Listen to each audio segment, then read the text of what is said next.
Assalamualaikum warahmatullahi wabarakatuh. Innal hamdalillah wa salaman amma ba'da. Sahabat-sahabatku yang dimuliakan oleh Allah Subhanahu wa taala. Allah Subhanahu wa taala berfirman, a'udzubillahi minasyaitonir rajim. Innal ladzina yubayyi'unaka innama yubayyi'unallaha yadullah fawqa aydihim faman nakasa fa innama yankusu 'ala nafsihi wa man awfa bima 'ahada 'alaihillaha fasayu'tihi ajran 'azima. Shadaqallahul 'azim wa shadaqa rasulihil karim wa nahnu 'ala dzalika minasyahidin. Sahabat-sahabatku yang dimuliakan oleh Allah Subhanahu wa taala. Pada pertemuan kita kali ini kita akan membahas masalah baiat. Sering kita dengar tentang baiat. Apa sih baiat itu? Baiat adalah janji setia dari calon murid atau seorang salik kepada mursyidnya atau kepada gurunya. Sering hal ini disebut dengan baiat atau talqin. Dalam suatu tarekat, baiat adalah sesuatu yang lazim. Biasanya yang melakukan proses baiat ialah seorang guru kepada muridnya. Sebelum ke proses pembaiatan, umumnya diawali dengan perkenalan dan penjelasan langkah-langkah yang harus ditempuh jika kelak resmi menjadi muridnya.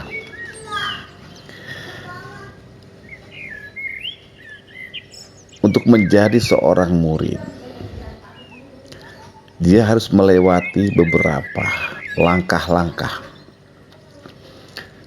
Di dalam tarekat-tarekat ada langkah-langkah yang disebut dengan inabah, ya, mensucikan zahirnya,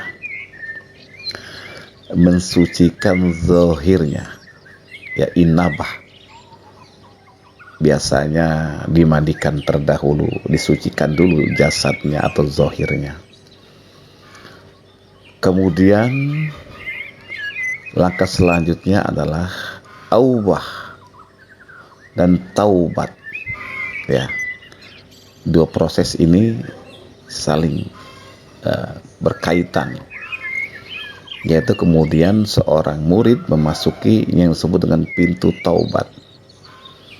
Pintu taubat ini untuk membersihkan batinnya, ya, karena sebelum dia di perjalanan banyak kekotoran dari kekotoran kenakalan, ya, umpamanya pernah minum, mabuk-mabukan, pernah melanggar syariat-syariat, ya, sehingga barang-barang najis masuk ke dalam dirinya, sehingga itu harus dibersihkan secara zahir, ya.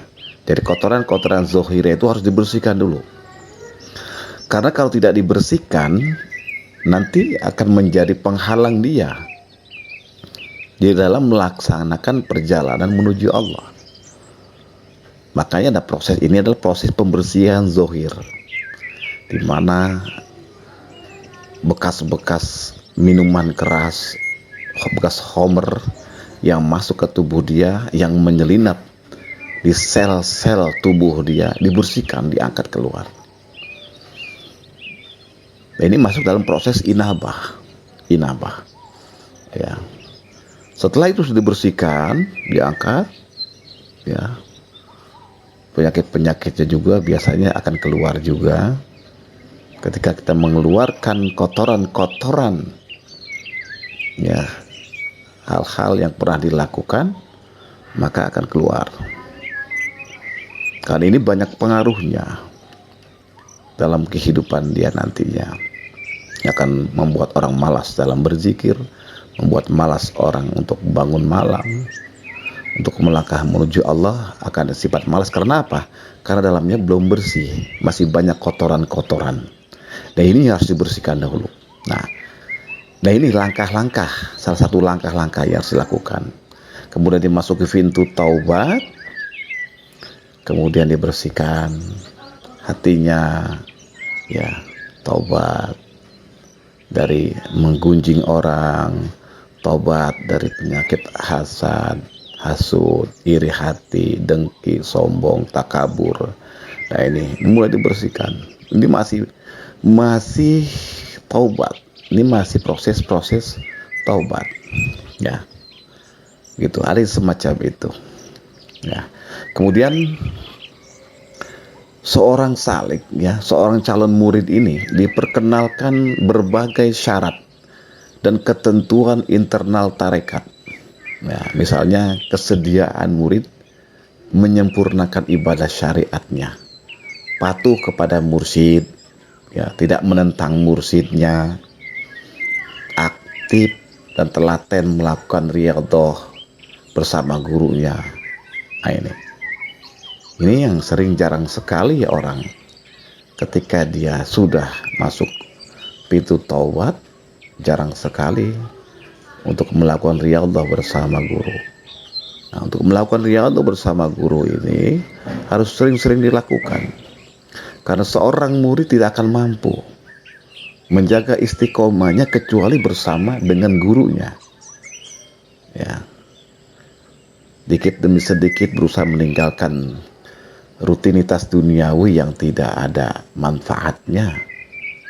Ya, contohnya nongkrong-nongkrong di tempat-tempat yang memang tempat-tempat maksiat, atau nongkrong-nongkrong yang memang tidak ada tujuannya dalam dakwah. Nah, ini harus ditinggalkan. Lalu memasuki wilayah tasawuf dengan menginternalisasikan sifat-sifat utama seperti sifat sabar, tawakal, qanaah, dan syukur. Ya. Nah ini sifat-sifat ini adalah wilayah ibadah, ya, wilayah ibadah. Sabar, tawakal, qanaah, dan syukur ini wilayah ibadah. Jadi ada wilayah iyyaka na'budu wa iyyaka nasta'in. Ya. Ada wilayah ibadah, ada wilayah ubudiyah. Ya. Sabar, tawakal, qanaah, dan syukur ini, ya. Nah, secara perlahan-lahan dibimbing untuk meninggalkan dominasi eksoterisme dan memasuki wilayah eksoter, ya, memasuki wilayah esoterisme dalam beribadah. Ya. Jadi hal-hal yang bersifat sepele atau yang tidak perlu, ya, untuk batinnya ini, ya kan, sesuatu yang tidak menguntungkan untuk ruhaninya ini ditinggalkan. Ya. Fokus kepada hal-hal yang mengarah kepada pemadatan ruhaninya, bagian-bagian ruhaninya dalam beribadah. Ya, jadi tidak hanya kulit, tapi pada hakikatnya, pada esensinya dalam beribadah itu. Nah, kemudian dituntut berkontemplasi guna lebih banyak mengenal alam rohani. Diberikan zikir khusus dari mursyidnya untuk mengenal alam rohaninya. Sejauh mana alam rohaninya ini, kekuatannya. Ini dibimbing oleh gurunya. Ya, ada kadang-kala seorang murid ketika dihantam oleh ujian ekonomi, berantakan rohaninya.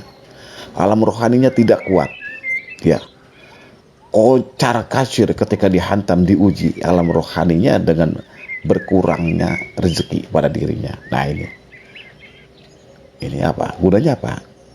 Harus ada wilayah kontemplasi guna memahami sifatullah, wujudullah, af'alullah, ya. Untuk memahami sifat-sifat Allah, wujudullah, ya, af'alullah. Dan pada akhirnya seorang salik berusaha merespek dan mencintai gurunya, karena gurunya telah membimbingnya menuju Allah. Nah, ini ada keterkaitan antara murid dengan guru, gitu. Bagaikan sahabat yang mencintai Rasulnya. Ini ada kedekatan. Bahkan seorang sahabat mengatakan, mali wa maluka ya Rasulullah, hartaku ada hartamu ya Rasulullah. Ya, karena apa? Ada respek dan karena mencintai gurunya. Bahkan nyawa sekalipun ya dia persembahkan untuk Rasulnya, untuk kekasihnya. Ini proses perjalanan yang langkah-langkah yang harus ditempuh bagi seorang murid. Gitu. Tidak dikatakan seorang murid kalau dia tidak setia kepada gurunya, apalagi menjadi musuh dalam selimut dalam sebuah thariqahnya ini, ya. Jadi seorang calon murid ini juga dilatih untuk menumbuhkan rasa cinta, mahabbah, dan harapan besar atau roja. Jika dia diyakini untuk memiliki kemampuan untuk lanjut sebagai seorang murid, seorang salik, mursyid akan membaiatnya, akan menyumpah, ya, membaiat itu, ya, berjanji, ya. Prosesnya ada yang sederhana, ada juga yang lebih rumit. Ini semua bergantung pada ketentuan yang berlaku dalam sebuah tarekat. Terkadang ada yang berbulan-bulan atau tahunan tetapi belum dibaiat. Sementara ada yang hanya beberapa hari tinggal bersama gurunya langsung dibaiat. Jadi bergantung intensitas dan kesiapan calon murid menempa dirinya. Jadi ada yang baru belajar sudah diijazah, ya, tidak melalui proses pembersihan. Ada yang memang dibersihkan dulu, ya, dibersihkan dulu zahir batinnya. Biar apa? Karena al-ilmu nur, ilmu itu cahaya.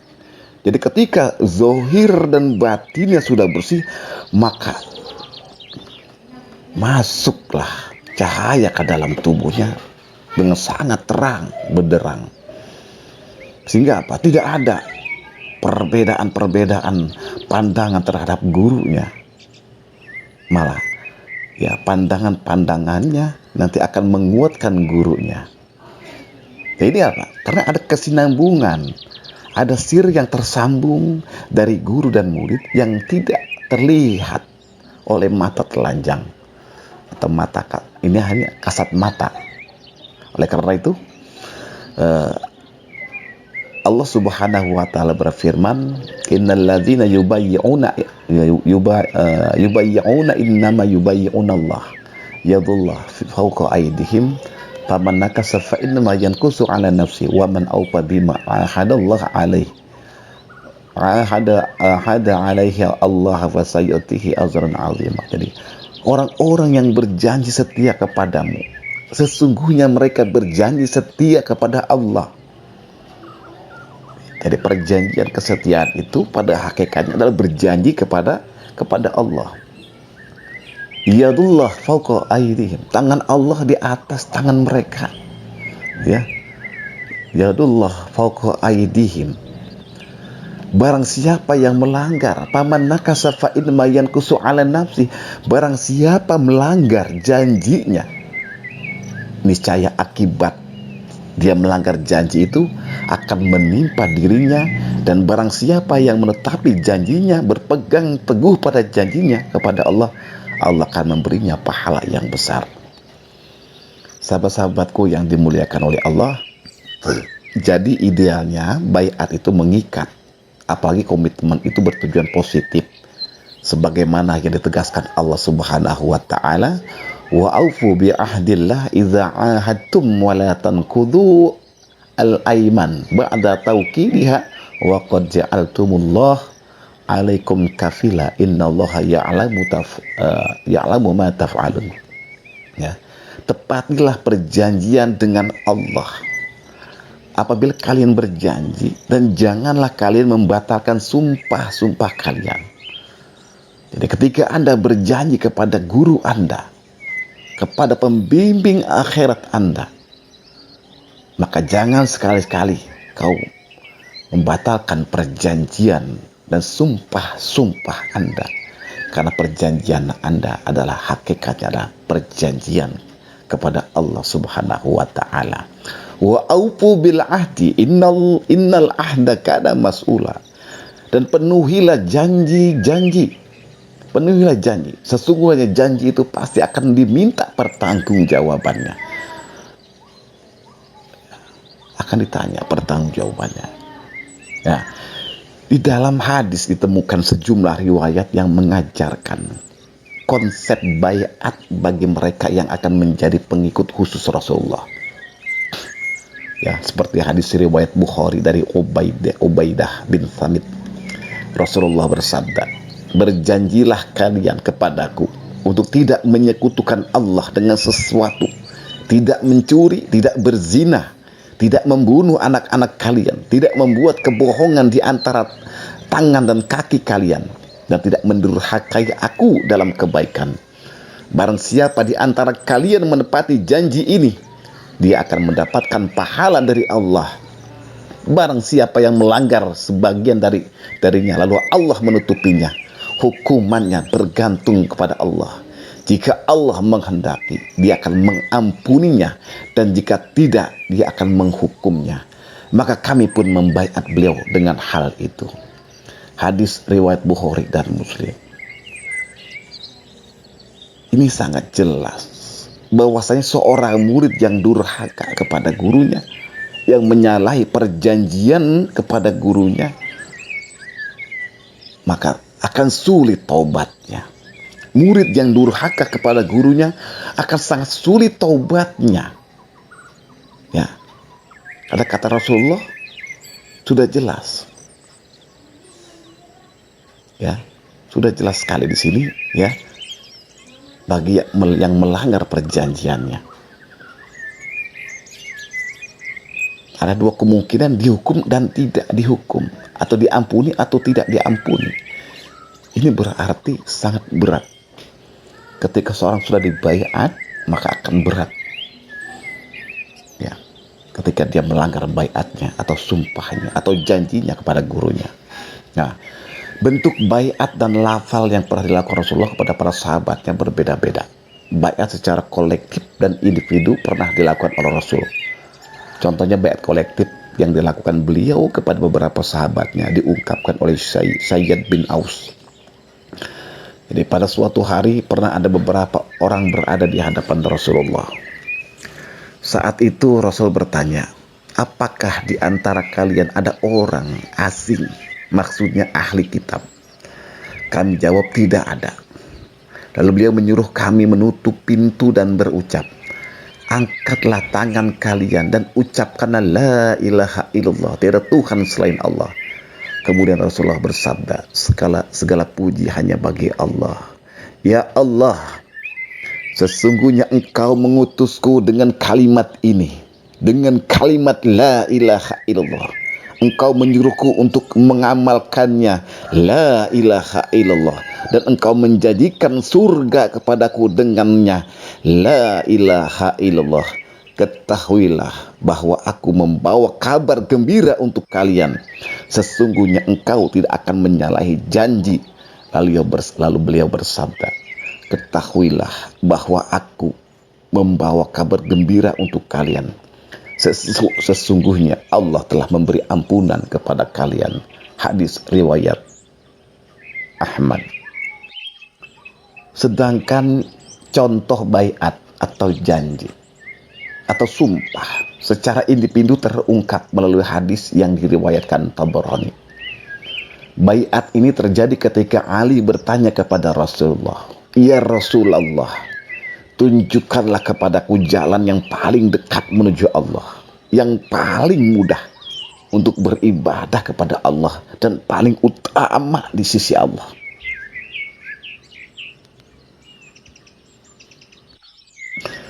Lalu Rasulullah menjawab, agar Ali melanggengkan zikir kepada Allah secara rahasia. dan terang-terangan.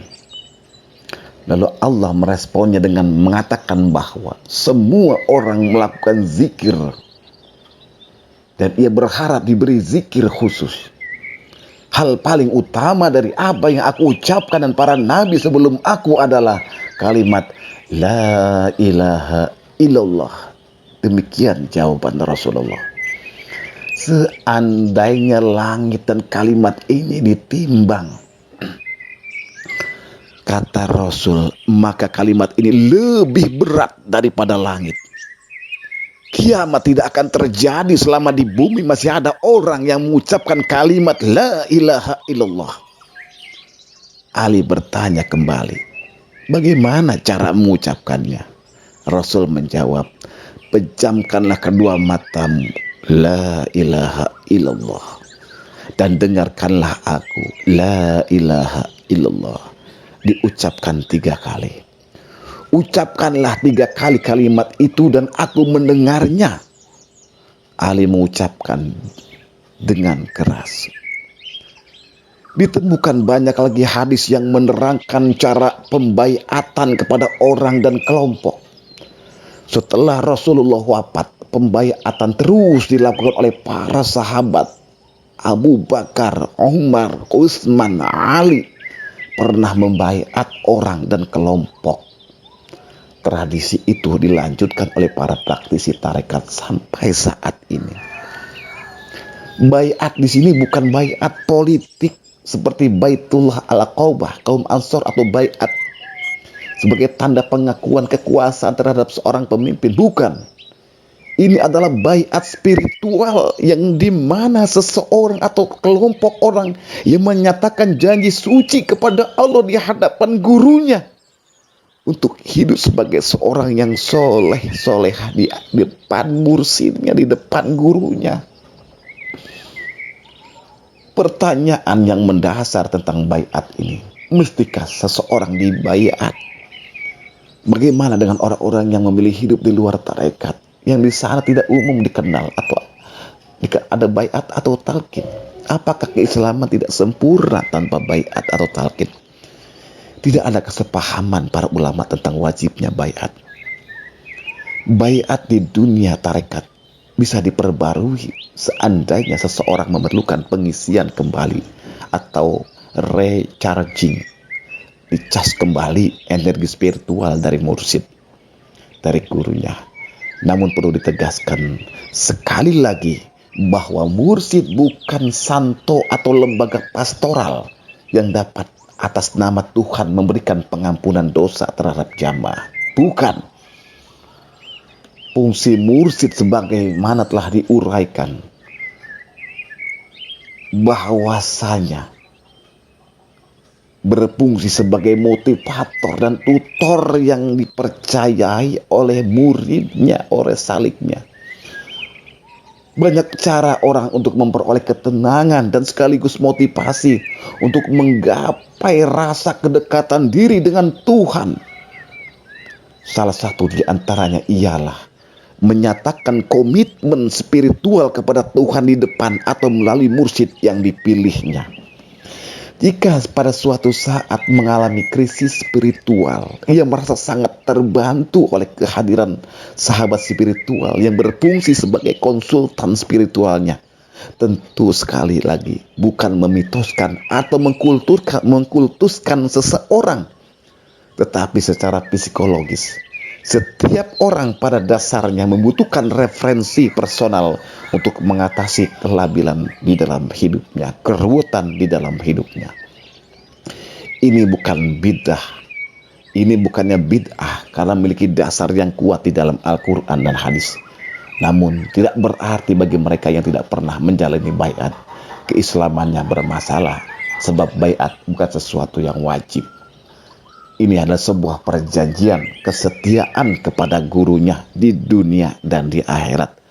Karena merasa bersyukur telah dibantu, ya, telah didampingi dalam perjalanan menuju perjalanan yang sangat jauh, 50.000 tahun dalam perjalanan menuju akhirat. Perjalanan yang tidak pendek, perjalanan yang sangat panjang. perjalanan yang melupakan semua duniawi, melupakan istri, melupakan anak, melupakan kematian. Hanya guru yang menemani kita di dalam perjalanan itu. Apakah kamu masih tidak mau setia terhadap gurumu, terhadap mursyidmu? Pikirkanlah, renungkanlah.